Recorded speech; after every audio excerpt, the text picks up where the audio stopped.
Assalamualaikum warahmatullahi wabarakatuh. Selamat siang semuanya. Waalaikumsalam warahmatullahi wabarakatuh. Selamat siang, Pak. Ya, baik. Terima kasih. Ya, terima kasih telah hadir di kelas hari ini. Bapak hari ini akan membawakan kelas bimbingan mata pelajaran bimbingan dan konseling. Bapak cukup senang karena hari ini adik-adik semua cukup antusias untuk mengikuti mata pelajaran bimbingan dan konseling hari ini gitu. Lalu perkenalan dulu karena nggak kenal maka tak sayang ya gitu. Perkenalkan Bapak Muhammad Krisna Rohmat. Di sini Bapak yang akan memimpin atau yang akan menjadi guru kalian dalam mata pelajaran bimbingan dan konseling gitu. Lalu di sini kita akan menggunakan layanan informasi yang mana akan Bapak berikan informasi tentang pemahaman dan pencegahan KBGO. Bapak kasih gambaran ilustrasi sedikit. Jadi KBGO itu adalah kekerasan berbasis gender online di mana saat ini sedang banyak dan marak terjadi di Indonesia gitu. Nah, apalagi kita kan ada di lingkungan sekolah, jadi kita harus perlu hati-hati KBGO di sekolah juga gitu. Apalagi kalian kan pengguna aktif di dalam sosial media, pasti kalian bakalan banyak menemukan komenan-komenan yang kurang mengenakan gitu, dan itu merupakan atau masuk ke dalam kekerasan berbasis gender gitu. Nah, lalu di sini ada asasnya itu asas kesukarelaan, asas kerahasiaan, asas keterbukaan, kenormatifan dan kegiatan gitu. Yang mana nanti kita akan sama-sama Bapak akan memberikan satu materi untuk kalian bisa pahami dan kalian bisa baca lagi, tetapi akan Bapak jelaskan sedikit gitu. Nah, selanjutnya Bapak akan mungkin membaca doa dulu ya agar kita selama kegiatan pembelajaran hari ini berjalan dengan lancar. Untuk itu kita berdoa menurut agama dan kepercayaan masing-masing. Berdoa dimulai.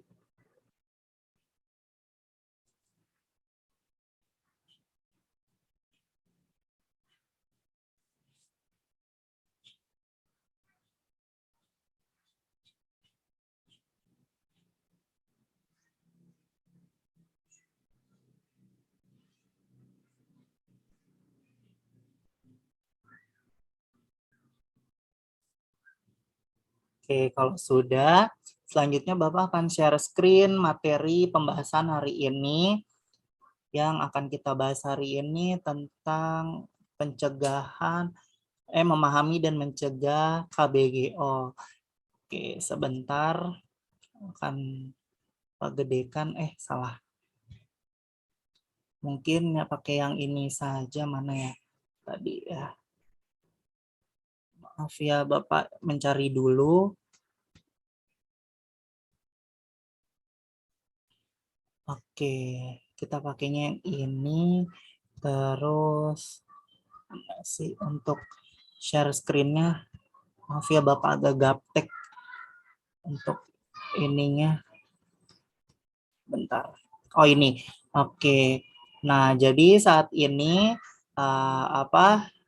KBGO itu adalah kekerasan berbasis gender online, di mana kekerasannya itu bentuknya banyak sekali, baik itu melalui komen Instagram, Facebook, ataupun komen-komen media sosial lainnya gitu. Nah, di sini yang akan kita bahas itu KBGO di sekolah gitu. Apa sih KBGO itu?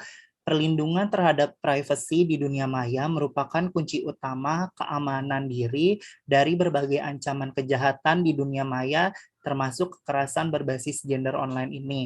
Nah, KBGO itu adalah kekerasan yang difasilitasi teknologi terhadap seseorang didasarkan atas seks atau gender.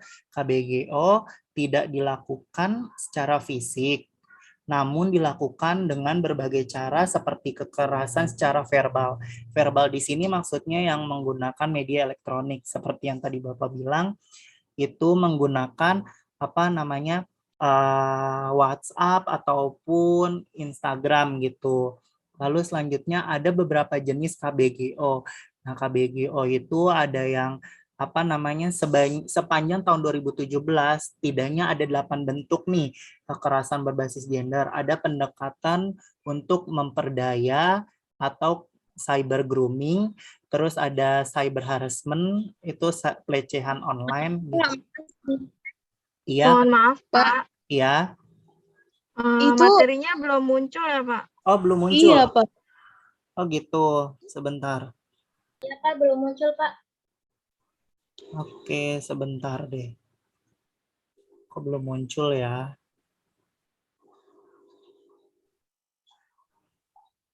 Oke, ternyata tadi inian apa namanya? Bapak harusnya share. Udah muncul belum? Udah. Oke. Udah, Pak. Nah, oke.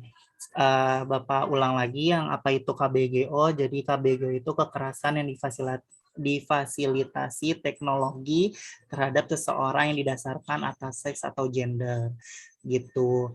Lalu selanjutnya jenis-jenisnya ada 8 jenis sepanjang tahun 2017.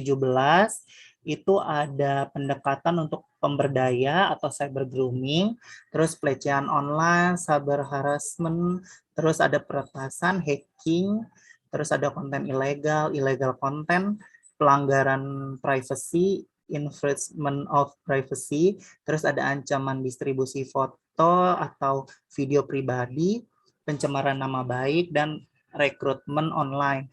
Nah, gitu. Jadi ada pencemaran nama baik yang seperti sekarang ini lagi banyak terjadi ya, gitu, di mana Instagram dijadikan atau beberapa sosial media lain dijadikan sebagai untuk perkata-kataan gitu kepada teman ataupun kepada orang lain gitu. Lalu lanjut, seperti apa sih bentuk KBGO gitu kan. Nah, di sini ada gambarnya tapi kayaknya kecil gitu. Nah, Bapak jelasin sedikit.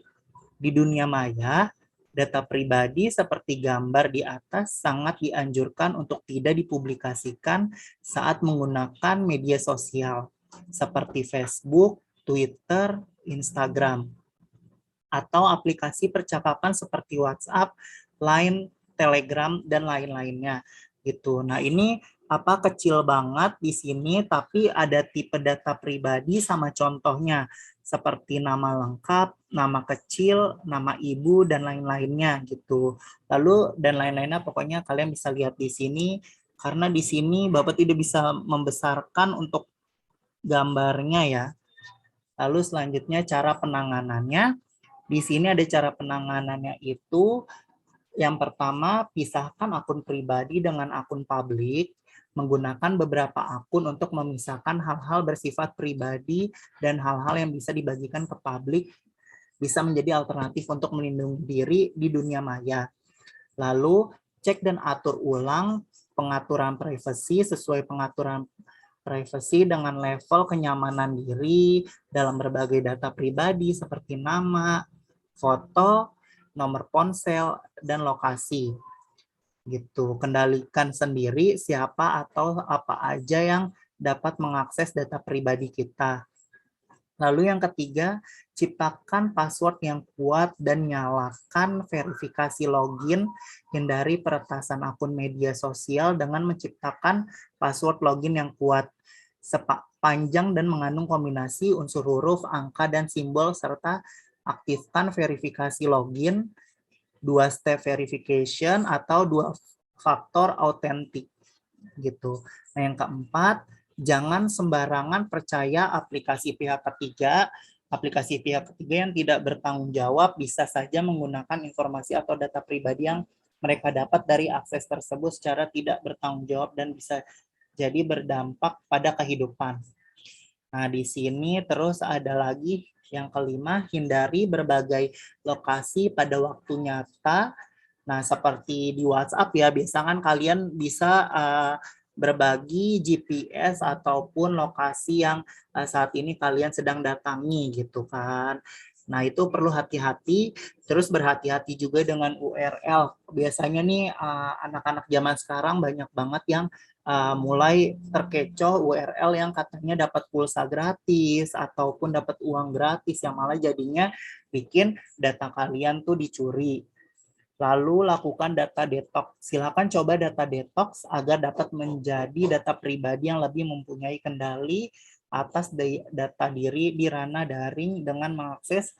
Nah, di sini ada linknya gitu. Nah, terus yang kedelapan, menjaga kerahasiaan PIN atau password pada ponsel atau laptop pribadi penting untuk memasang dan menjaga kerahasiaan PIN, password pada perangkat elektronik pribadi, terutama yang menyimpan data-data pribadi. Lalu yang terakhir, menciptakan ruang aman dan mendengarkan cerita korban dan bela korban sampai masalah tuntas. Jika sewaktu-waktu teman-teman atau adik-adik di sini punya teman yang sedang merasakan KBGO ini gitu. Lalu di sini ada sumbernya gitu. Jadi sewaktu-waktu mungkin anak-anak mau mencari kevalidan data tersebut bisa langsung cari sumber materinya di sini. Gitu. Lalu Bapak akan membuka pertanyaan, jika ada yang ingin ditanyakan boleh silakan. Bagaimana? Ini Bapak stop share screen-nya. Ada yang ingin ditanyakan tidak?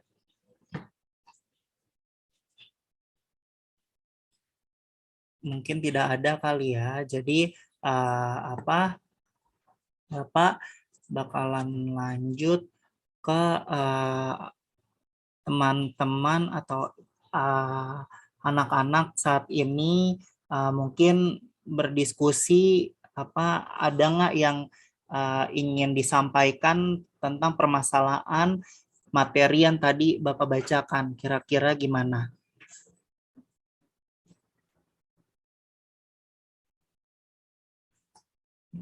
Nah, terus selanjutnya kita mungkin mulai mereview materi tadi ya gitu. Jadi bagaimana, ada nggak yang ingin ditanyakan tentang materi tadi? Itu tentang KBGO di mana kekerasan berbasis gender online itu sangat ramai sekali di Indonesia saat ini, dan kalian sebagai generasi muda seharusnya sudah memulai memahami dan mulai mencegah betul kekerasan tersebut gitu dengan cara melaporkan gitu dan mendengarkan korbannya. Ada yang ingin ditanyakan tidak? Saya mau bertanya, Pak. Iya, boleh. Kalau misalnya kita dapat kekerasan kayak gitu tuh, boleh nggak sih? Kan pasti kan mental kita kan kena juga nih. Bisa kan ya kita kalau ke psikologi atau apa gitu buat ini lagi biar tenang lagi, kan kayak gitu kan pasti nggak tenang, Pak. Oke, ada lagi yang ingin bertanya? Mungkin Bapak sambil jawab dulu punya Renata ya, karena mungkin nanti anak-anak yang lain mulai menyusul bertanya. Jadi ketika korban sudah terkena hal tersebut gitu, boleh banget ke psikolog ataupun ke konselor juga boleh.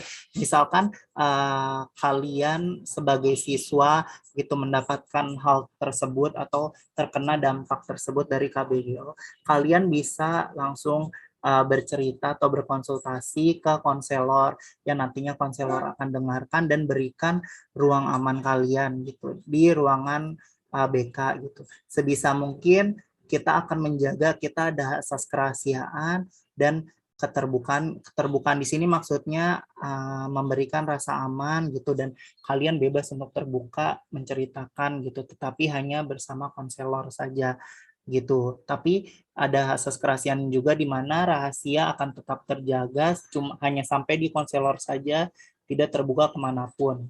Lalu bisa juga kalau misalkan butuh terapi, bisa langsung ke psikolog juga, nanti akan diberikan beberapa panduan terapinya, dan nanti jika teman-teman ingin melaporkan ke polisi atau ke pihak yang berwajib, bisa banget gitu, nanti akan dibantu oleh konselor ataupun psikolognya gitu, agar dipenjarakan atau diberikan hukuman yang setimpal untuk si apa namanya yang melakukan kejahatan tersebut gitu, agar korban merasa aman gitu.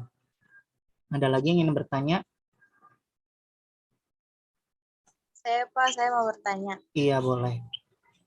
Jadi kalau misalkan korban ini ingin menyembuhkan dirinya sendiri tanpa bantuan khusus, itu bisa nggak sih Pak? Kayak nggak usah perlu psikolog, tapi diri korban sendiri yang ingin menyembuhkannya gitu. Baik, Dinda, makasih pertanyaannya. Bisa banget diri sendiri, mungkin diri sendiri butuh waktu untuk apa namanya untuk tenang gitu kan, karena beberapa ada yang kalau misal sudah terkena KBGO dia merasa panik gitu kan, dan akhirnya bingung harus ngapain.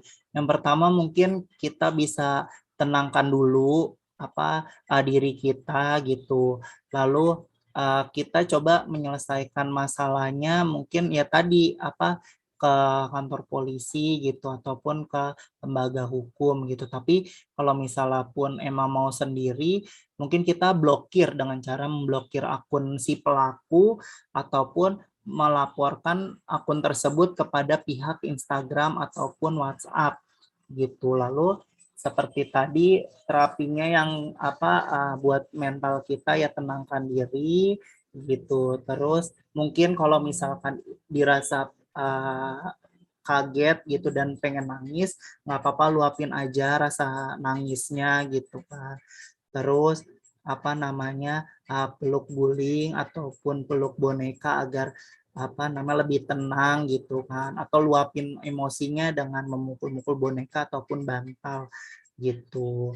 Beri ruang aman misalkan di kamar gitu, agar korban itu merasa tenang dulu gitu, biar korban merasa ada ruang amannya dulu di rumahnya gitu, lalu nanti baru laporkan ke pihak Instagram gitu. Bagaimana Dinda? Ada lagi? Iya Pak, makasih Pak. Ya, sama-sama. Pak, saya mau tanya lagi boleh? Iya, boleh. Bukannya kekerasan ini tuh ada karena emang adanya pancingan dari orang tersebut gitu loh Pak. Jadi ngebuat kita tuh kayak pengen nih kayak ngata-ngatain dia lah atau ngelakuin pelecehan. Itu kan biasanya kan ada dari ininya Pak, dari pancingan dari orang lain, misalnya dari korbannya itu. Iya kan Pak ya Pak?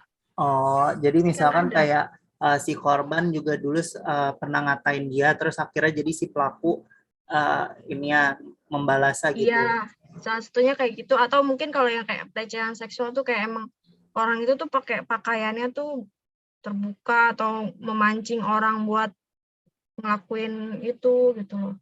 Tapi lewat online gitu loh Pak. Oh gitu. Nah kalau pakaian itu kan itu kalian bebas untuk mengekspresikan sendiri ya gitu kan. Mau kalian terbuka ataupun tertutup itu kan ada di hak kalian gitu. Nah tapi balik lagi gitu kan, bagaimana cara diri itu menjaga hawa nafsu gitu.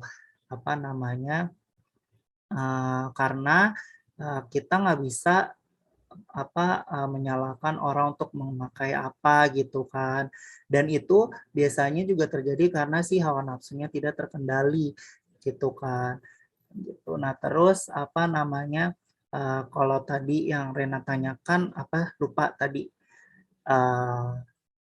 Itu Pak adanya pancingan dari orang pancingan. tersebut gitu loh. Iya. Nah itu yang mungkin membuat kita melakukan KBGO itu. KBGO. Nah itu mungkin kalau ada pancingan itu ya itu jatuhnya kayak mungkin bulian juga ya gitu kan, karena dulu pernah ngebully lagi terus dibully lagi gitu kan, jadi saling nyerang gitu mungkin. Nah tapi kalau misal seperti itu ada baiknya diselesaikan di konselor gitu ataupun psikolog gitu, untuk dibicarakan baik-baik apa yang jadi masalahnya gitu loh, agar tertuntaskan masalahnya gitu. Jadi tapi kalau ini kan yang benar-benar keduanya itu punya masalah. Tapi kalau karena di beberapa kasus ada yang korbannya diam tetapi malah dikata-katain gitu. Nah, itu biasanya sering terjadi di KBGO gitu, ataupun ya tadi kayak beberapa contohnya kan seperti diretas gitu. Diretas itu maksudnya akunnya diambil alih oleh si pelaku gitu dan disebar-sebar foto-foto atau video-video yang tidak senonohnya dia gitu, si korban gitu. Nah, itu perlu hati-hati gitu kan. Makanya kalau dari pelakunya mungkin akan mendapatkan hukuman gitu kan. Nah, tapi kalau kedua pihaknya saling menjatuhkan, yaitu mesti diomongkan dulu sama konselor dan mungkin nanti akan kita tindak lanjuti ke lembaga hukumnya gitu. Jadi siapa yang salah, siapa yang lebih dulu melakukannya gitu. Oke. Tapi Pak, saya Ya. boleh. Tapi kalau misalnya yang tadi Bapak bilang kan kayak style orang tuh beda-beda, gayanya beda-beda. Dia mau terbuka, dia tertutup, ya kan Pak? Nah, itu pelakunya itu kan pikirannya sendiri nggak sih Pak buat melihat hal-hal yang kayak gitu tuh, itu pelakunya sendiri yang salah. Kalau nggak ada unsur pancingan kayak ya udah mungkin itu pikiran dari si pelakunya kan sih ya Pak. Jadi tuh otak si pelaku yang bikin pelecehan itu gitu. Bukan karena si orang itu memakai pakaian terbuka mau tertutup juga Pak. Iya gitu. Iya Pak, kan siapa tahu korbannya sendiri tuh nggak ada masalah sama si pelaku ini gitu loh. Nah, itu makanya kalau sudah seperti itu kan berarti sudah ada kelainan kan. Maksudnya si pelaku sudah mulai menandakan ada ketika kitanya tidak memancing karena memang kitanya merasa aman, kitanya merasa nyaman kepada pakaian kita, tetapi ada orang lain yang tumbuh rasa hasratnya gitu kan. Nah, itu mungkin ada kelainan yang mesti harusnya ditindaklanjuti gitu loh, karena Bapak bilang tadi apa yang kita pakai dan apa yang kalian pakai itu adalah kebebasan hak kalian gitu loh. Tapi yang jadi masalah di sini adalah si pelakunya gitu. Jadinya gimana, Dinda? Iya Pak. Nah, saya juga mau ini Pak, mau bilang ya, jadi kalau misalnya style kita mau kebuka mau ketutup ya udah itu tergantung dari pemikiran si orang itu nggak sih Pak. Jadi menimbulkan pikiran-pikiran yang negatif. Dan saya juga pengen nanya Pak, kalau misalnya sesama gender itu juga bisa ada pelecehan nggak sih Pak gitu? Kayak cewek sama cewek, jadi kayak si cewek ini tuh pakaian terbuka, nah terus cewek ini pakaian tertutup. Saking dia tertutupnya, tapi dia kayak ngelecehin yang terbuka ini gitu Pak. Itu termasuk pelecehan juga nggak sih Pak sesama gender gitu? Oke. Kan di sini disebutnya kekerasan berbasis gender yang mana kita tidak tidak memihak gender manapun dan semua rata bisa terkena kekerasan tersebut gitu loh, baik dia wanita maupun pria dan waria gitu ataupun transgender gitu, karena saat ini tuh memang banyak banget kekerasan berbasis gender yang tidak peduli dia cewek atau cowok gitu loh, semua bisa terkena gitu loh. Jadi makanya seperti itu, cewek pun juga kalau misalkan uh, udah melecehkan itu juga termasuk gitu loh kepada cewek lain, terus cowok melecehkan ke cowok lain itu juga termasuk kekerasan berbasis gender gitu. Oke.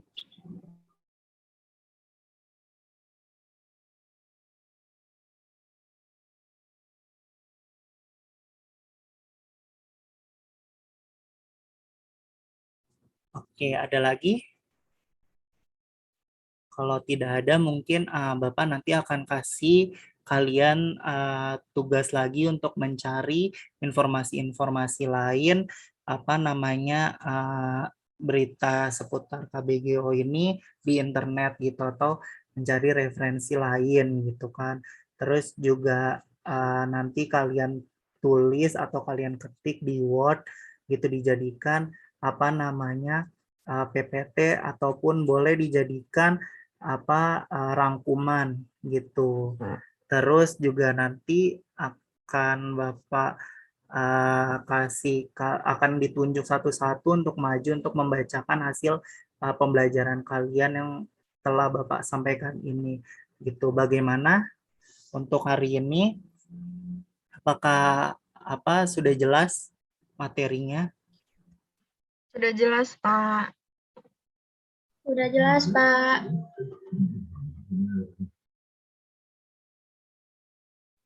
Oke, Dinda bagaimana, Dinda?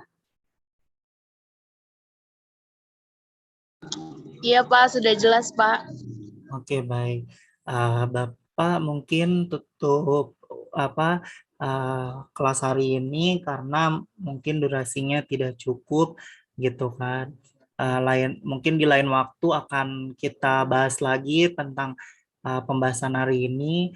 Untuk itu, terima kasih telah mengikuti kelas bimbingan dan konseling hari ini. Kurang lebihnya mohon maaf jika Bapak ada kesalahan atau kekurangan dalam membahas atau menjawab pertanyaan kalian. Bapak minta maaf gitu. Assalamualaikum. Tar dulu, berdoa dulu. Berdoa menurut kepercayaan masing-masing. Berdoa dimulai.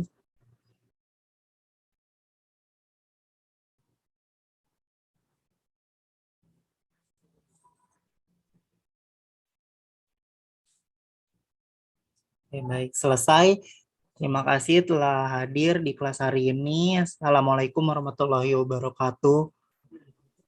Waalaikumsalam warahmatullahi wabarakatuh. Terima kasih, Pak, atas penjelasannya. Iya, sama-sama.